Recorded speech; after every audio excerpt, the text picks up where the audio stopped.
Did you know that optimizing your Pinterest account with keywords in the right locations is one of the secrets to boosting your Pinterest profile and getting more traffic? In this video, I am going to be talking about all the different places that you can use Pinterest keywords within your profile and your content.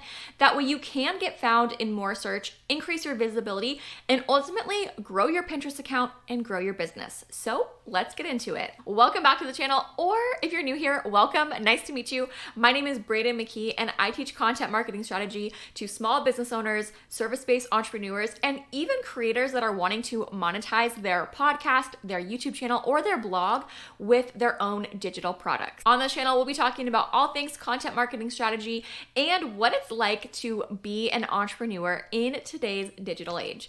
All right, I know what you're really here for. Let's get into the video where we're talking all about where to use your Pinterest keywords within your profile and your content. Okay, so as we get started, I want to say that I know sometimes it's really easy to listen or watch a video, right? And then you go to actually do it for your profile and you're like, wait, what the heck was I supposed to do? And you don't necessarily want to watch the whole video all over again. Although, yes, you can, and that would help you. But I did work on a little checklist that you can download for free. It's going to be linked in the description below. I really like a checklist because as I'm working through, I can just highlight it, or I can check it off, or even if I'm just using it on like an iPad or something, you can just cross it off digitally.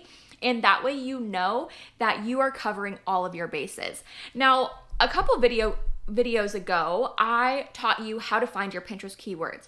If you haven't watched that video, I really want you to go back and watch that before you go through all of this, because I want to make sure that you have the right Pinterest keywords for your account, your content, and your ultimate business goals before you go through and start adding keywords to everything.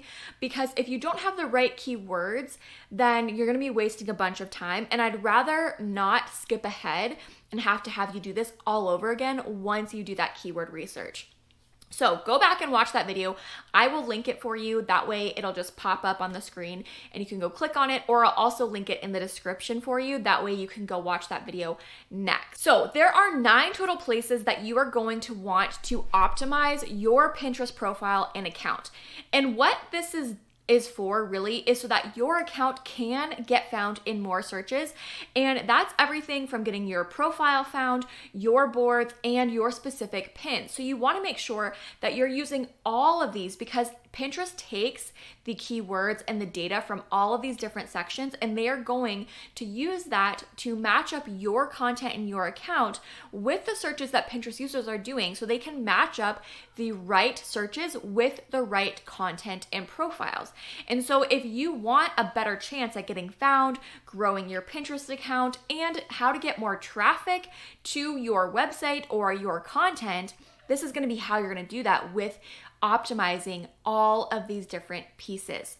So the very first one, and probably the most obvious, is your profile name. This is one of the top level ones. I even touch on this when I'm doing that Pinterest keyword research video, but you want to start with your profile name. So depending on what your business is and what your brand is, you might want to start with the name of yourself, or that sounded weird, your name or the name of your business, and then add in 1 to 2 keywords onto that. So a formula would be name plus keyword to keyword, or keyword and keyword.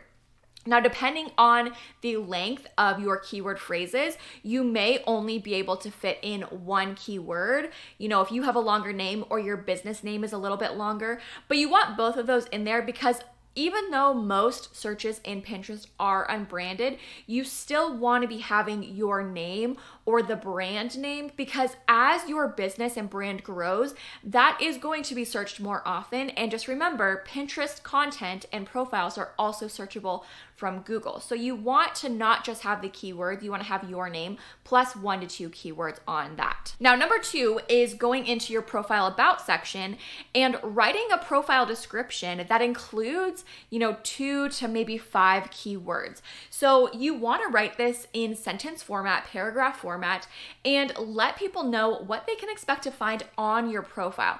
This is really to encourage people to also follow you. But again, your profile is searchable within Pinterest. And Depending on how well you optimize it, competition, things like that, sometimes when people are putting in main keyword phrases, you could be one of those profiles popping up. And this is going to be one of the things that's going to help with that. So you want to write a couple of sentences. And personally, I like to try to use up as much of the character and word count that Pinterest gives me as possible, and not keyword stuff by just listing out, the different keywords. But I like to write out a readable sentence, because I am writing not only for Pinterest, but I'm also writing for the Pinterest user, who is a person. And we want to make sure to remember that and write it so it doesn't come across as spam to either Pinterest or somebody who might find my profile in search. Next, we have our board titles. So our board titles are how we are going to categorize our content, and we want to use a keyword phrase for each board title that we have. I don't want you to start labeling things as like sparkly unicorn tears, the vibe, or things like that. I want you to use specific, larger, what I call high-level keywords that Pinterest has given, so that you can let people know exactly what they're going to find in that board. Boards are also searchable within Pinterest, and a lot of people don't realize that, but that is one way that you can get found, is if somebody finds your board. Now, I don't know that that's the most likely way, but one of the things to remember is that your board title is an overarching category for what is within that board. So if you have a funky name like Sparkly Unicorn Tears, when really you mean motivational podcast for women, it's really unclear to Pinterest and the user of the app and the platform to know that they should follow that board, or that they should even look to see what's in that board. But if you change the name from Sparkly Unicorn Tears to Motivational Podcast for Women in their 30s, that is much more clear, and they would either follow that board, or they're going to go click into that board and they are going to know what is within that board. And then Pinterest also knows that your pins that are going into that board are related to the keyword motivational podcast for women in their 30s, and they know what to expect from the content and how to place it in search and how to match it with the user who is looking for that type of content. After you use keywords in your board titles, you want to go into your board and edit the board and make a board description and include 3 to 5 keyword phrases within that board description. So in my Pinterest keyword research video, I talked about having these longer tail and variation and related keywords to searches, and writing all of those down in my organizational spreadsheet. Now, what you are going to do at this point is you are going to use those related keywords, the longer tail or variations of the keywords, and you are going to write a couple sentences and include those keywords. Now, this is probably the one area where you can get a little bit more keyword stuffy, and it is okay as long as it's relevant to the content you're pinning to that board. And what I mean by that is you can write a description that talks about it in the way that you're like, hey, this board includes this keyword, and this keyword. Follow along for this keyword and more. That's a little bit more listed out, and in that way it's still readable, but I think that's okay, and that's about as keyword stuffy as I personally and professionally am going to recommend on Pinterest, but it still gets the job done, and it tells Pinterest what is in that board. It's related to the content, so it's not just like you're putting in random keywords into those listed out sentences, so it's okay there. But this is really going to help Pinterest and the user see the variations and kind of the span of the content that's going to be within that board. If you've been using Pinterest, or you've started to use Pinterest and you've been watching videos and learning from people, this one is probably the one that you're most concerned with or most familiar with, and that is using a keyword in your pin titles. So when you go to upload a pin, as long as you're not auto-publishing from anywhere, which I do not recommend, but as long as you are going in and manually uploading the pin, Pinterest gives you an option to add a pin title. I'm probably going to use a higher level keyword for that Pinterest pin title to let Pinterest know what that pin is about and what the user can expect to find within that piece of content. Once I have uploaded my pin title or written out my pin title, I'm going to go into the description and I'm going to write about 5 sentences about what that pin is about, and I'm going to use 3 to 5 additional keywords. So really, my goal is if I can write it in a readable format, I would like to include 1 keyword for every single sentence in my Pinterest keyword or in my Pinterest description for that specific piece of content. Now, it's not always possible, and sometimes it sounds a little bit more robotic. So if you don't get up to 5, that's okay. But again, Pinterest gives you 500 characters and that number is actually expanding. So you want to use as much as you can to get the point across and maximize the keywords that are being found in your content, because again, that gives Pinterest a variety to work with, and people are going to be typing in different phrases. Where somebody might be looking for, a blueberry muffin recipe, this person might be looking for a vegan blueberry muffin recipe, and person 3 might be looking for a gluten-free blueberry muffin recipe. And while you may know that your recipe is a vegan gluten-free blueberry muffin recipe, maybe you don't want to put that as the full title, but you can talk about it being a vegan recipe, a gluten-free recipe, vegan breakfast recipe in your pin description. And now Pinterest knows that they can include those variations when 3 different people are searching using slightly different variations, but that piece of content, that pin, is applicable to all 3 people. Okay, this one is one that is seriously overlooked and underrated, but that is the text overlay on your Pinterest pin itself. So whether you are posting a standard graphic, an infographic, or even a video, Pinterest can read most of the text as long as you are using a clear font on that pin. So the exception to this is the really scripty, like cursive-y, hard to read fonts. It's going to be hard for people and it's going to be hard for the Pinterest AI to read. But the text overlay is something that people seriously underutilized. So again, you have a main keyword on your pin title, you might want to use a variation or a separate main keyword that is applicable to that pin on the actual text overlay. Or if you are uploading a video, using the Pinterest tools to add a title, which using their tools, now they know what you've typed in and they can say, okay, this keyword is relevant, So if you're saying, okay, this is a relocation guide to the city of Charleston, they know how to categorize that. And that's now a separate keyword than what is also in your pin title. And so they have 2 different variations to work with.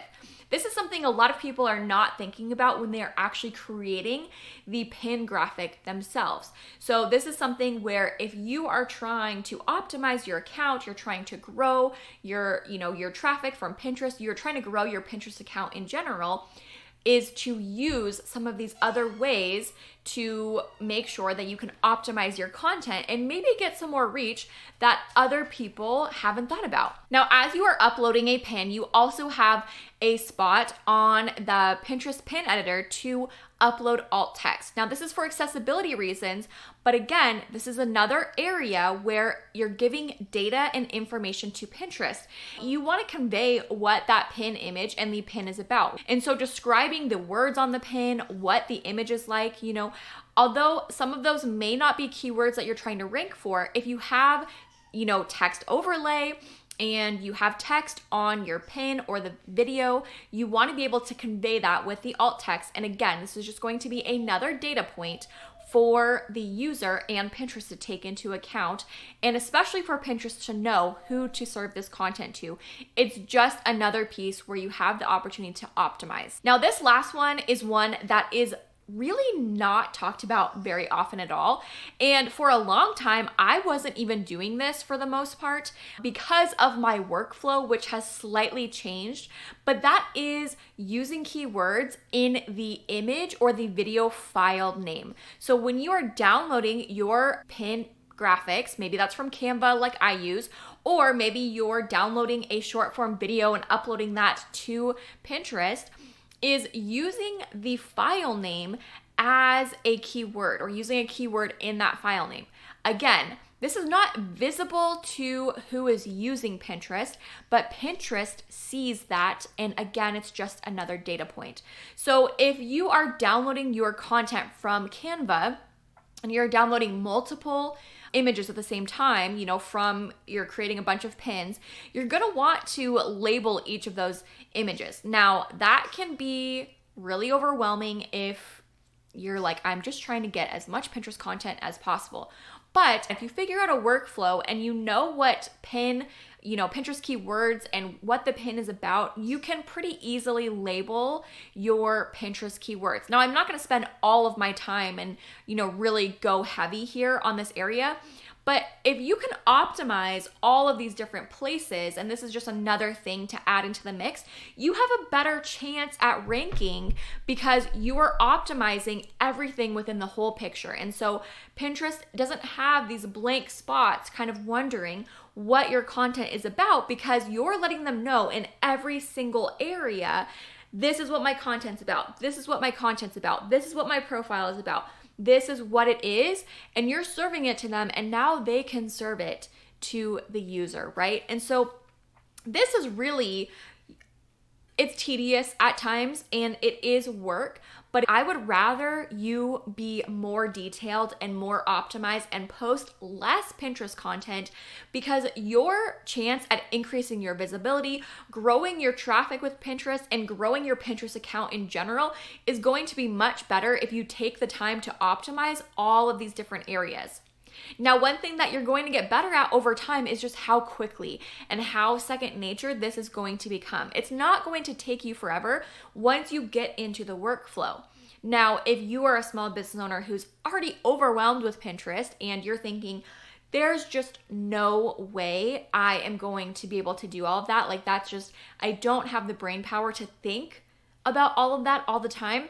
That's probably the point where you need to outsource to somebody like me who is a Pinterest manager. Or maybe you hire a marketing VA and you have them do it and you teach them the workflow and the process and like what you want to be uploading and what the goal is with your Pinterest strategy. You want to make sure that if you're spending time on a platform, you're gonna be optimizing it with every area that they're giving you. And the thing is with Pinterest is it really does end up being worth it when your content is going to be found, 6 months down the road, 2 years down the road.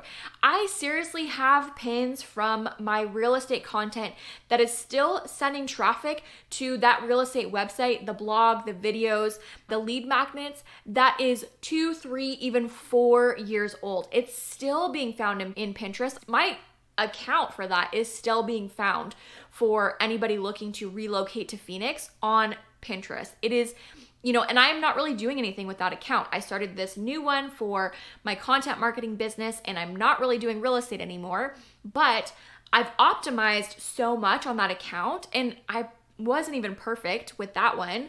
And I still am able to see that it's still working, and of course it's like, okay, it's still working. Now, granted, I don't need it to be working because I'm not trying to get real estate clients. I'm trying to get marketing clients now, but it's just proof that, hey, it works and it's worth the time and effort to do it right at the beginning and let it compound and grow because once that snowball gets going, it really takes a lot of time to get that snowball to really slow down and stop, right? So if you are willing to put in the time up front or hire the right person to help you and kind of take that off of your plate, then I think it's so worth it. And honestly, I would rather my content get found in search and try to optimize for search long term than social media any day, just because of how much longer the content lives. And so that's why I'm trying to teach you how to optimize your profile and your content. That way it can be working for you. And you literally could take a vacation and your Pinterest content is still going to be working for you, whether that's a week-long vacation or a 4-week-long vacation. That Pinterest content is going to work for you long term and you're not having to think about it. You're not even having to worry about it. And you can take a break and it's okay because ultimately, most of us got into business so we could create a lifestyle and freedom, even if up front we knew we were going to have to put a lot more work in to be able to build that freedom and the lifestyle that we truly want. So again, if you want this copy of my Pinterest keyword checklist, you can go to the description. It's free and you can get that. You can use it on your iPad. You can print it out and highlight as you go. And that is going to help you to optimize all of these different areas. That way you can get found in more search, increase your visibility, and grow your traffic with Pinterest to your website, to your content, to your email list signups, and of course, your products and services. So I hope that this was helpful for you guys. And if you want to learn more about Pinterest and content marketing strategy, please hit that subscribe button and the notification bell. And we are going into, a couple of different new pieces of content coming out a week is my goal here. So right now on the back end of the week, we are going to be talking about email marketing, using email marketing strategy within your content strategy. And that is going to be the later half of the week. And then at the beginning of the week, we're probably going to be doing a couple of different topics within Pinterest marketing and entrepreneurship. So really excited to connect with you more, teach you about content marketing strategy, and just talk behind the scenes of being a small business owner, service provider, or monetizing with digital products.